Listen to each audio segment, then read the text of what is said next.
Just 99 days until America decides, and Trump appears to be regretting his VP pick as JD Vance's chauvinism and profound fraudulence is exposed. All that and more now on Graf's Grievances.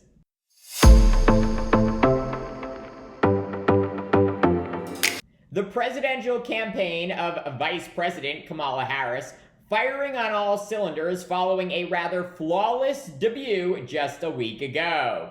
In its just 7-day existence, the Harris campaign racking in more than $200 million. More money in a week than the Biden campaign raised in the first 3 months of the year. But now comes the hard part, as Harris seeks to maintain momentum as the initial excitement from her candidacy inevitably dies down. And Trump sharpens his attacks on her. If the former president could control himself, he would be wise to focus on Harris's role, designated to her by President Biden, of solving the root causes of migration across America's southern border. Polling consistently shows immigration as a top issue for voters and give Trump higher marks than Biden with respect to addressing the issue. In addition to border security, Trump should be hammering the Biden-Harris administration on inflation, the cost of living impacting virtually all voters, with now more than 2/3 of younger voters ages 18 to 34 years old saying inflation is their top concern, ahead of even abortion and reproductive rights. This all according to a new poll from US News and World Report.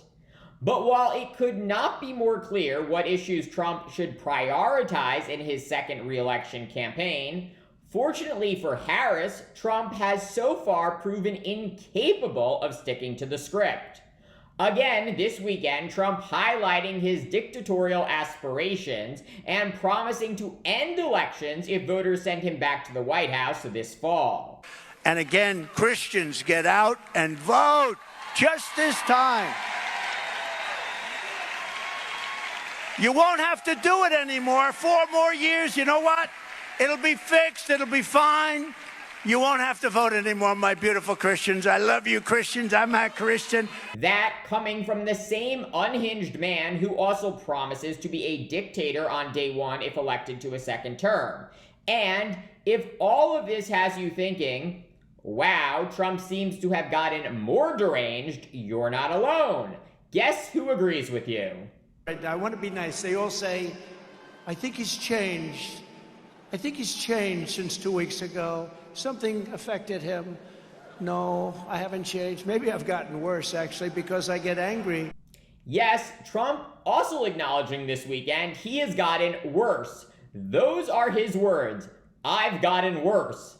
In that same speech, Trump, no surprise, also lying extensively about the Biden-Harris administration and calling Vice President Harris evil, unhinged, and sick. And while listening to this and seeing the crowds of cheering Trump supporters at his rallies, it is easy to succumb to depression about what might have happened if Trump is elected president again. I want to remind you that nothing Trump is saying or doing on the campaign trail is earning him any votes. Instead of talking about the real challenges Americans are facing with respect to border security, affordability, and access to healthcare, Trump is reminding Americans why they hate him and threw him out of office just 4 years ago. Just 2 weeks ago, Trump announced that Ohio Senator JD Vance would be his running mate. And virtually every day since has been an unmitigated disaster for the Trump campaign. The 39-year-old 2-year senator, first exposed as a fraud and now a chauvinist. The New York Times publishing about 90 emails and texts between Vance and his close former Yale School friend who identifies as transgender. In their exchanges, primarily from 2014 through 2017, Vance criticizes Trump for being a, quote, morally reprehensible human being, supported by, quote, dumb racists. That's what Vance says about the people who support Trump. Vance also telling his friend, quote, I hate the police, Given the number of negative experiences I've had, I can't imagine what a black guy goes through. Around the same time, Vance also saying he supports some forms of reparations, writing, quote, "I have at least been convinced of the virtue of compensating modern victims who've suffered redlining or denial of federal benefits." But perhaps what is most surprising outside of Vance's great friendship with an openly trans person is his excitement about gay pride. In 2015, Vance writing his friend Happy Pride and telling him he was thinking of braving the crowds in San Francisco to attend a gay pride parade. Vance later reporting back to his friend, quote, "It felt more like a frat party than I expected, but still nice to see a lot of happy people." So just to recap, in less than 5 years, Vance has transformed himself from an anti-Trump, anti-police, pro-reparations, pro-gay pride Republican, probably from Massachusetts like Mitt Romney, to a devout Trump sycophant who appears even more chauvinistic than Trump himself. And this is one of the great tricks that I think the sexual revolution pulled on the American populace, which is this idea that, like, well, okay, these marriages were fundamentally, they were maybe even violent, but certainly they were unhappy. And so getting rid of them and making it easier for people to shift spouses like they change their underwear, that's going to make people happier in the long term. And maybe it worked out for the moms and dads, though I'm skeptical, but it really didn't work out for the kids of those marriages. Okay, look, here's a situation. Let's say Roe versus Wade is overruled. Ohio bans abortion, in 2022 or 2000, let's say 2024. And then, every day George Soros sends a 747 to Columbus to load up disproportionately black women to get them to go have abortions in California. And of course, the left will celebrate this as a victory for diversity.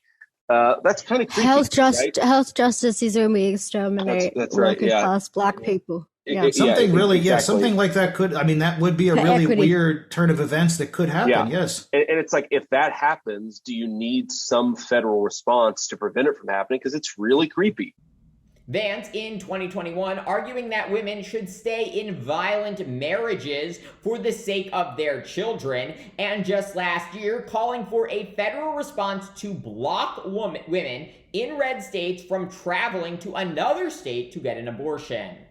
Those outrageous remarks, both squarely focused on controlling women and eliminating their freedoms, coming as Vance mocks women who do not have children. But look, what I was basically saying is that we're effectively run in this country via the Democrats, via our corporate oligarchs, by a bunch of childless cat ladies who are miserable at their own lives and the choices that they've made, and so they want to make the rest of the country miserable too. And it's just a basic fact. You look at Kamala Harris, Pete Buttigieg, AOC, the entire future of the Democrats is controlled by people without children.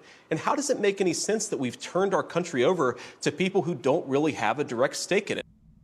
All of this, the misogyny, the deception, the fraudulence, causing many Republicans from the Wall Street Journal to even MAGA allies in the media to question if Trump should dump his VP for a less offensive choice. Because even if there are people who agree with the madness of J.D. Vance, those people were already going to vote for Trump. Remember, it is the moderate voters, many of whom are young female moms living in the suburbs, Trump needs to convince that he is their candidate in order to get reelected in November. So I'll be watching very closely to see what Trump says about his running mate over the next few days as Harris continues to grow in the polls. And I wouldn't be surprised if over the next 99 days, Trump finds a way to kick Vance off his ticket. Thank you for watching Graf's Grievances. Let me know what you think. Please like, subscribe, share, and join me in the next one.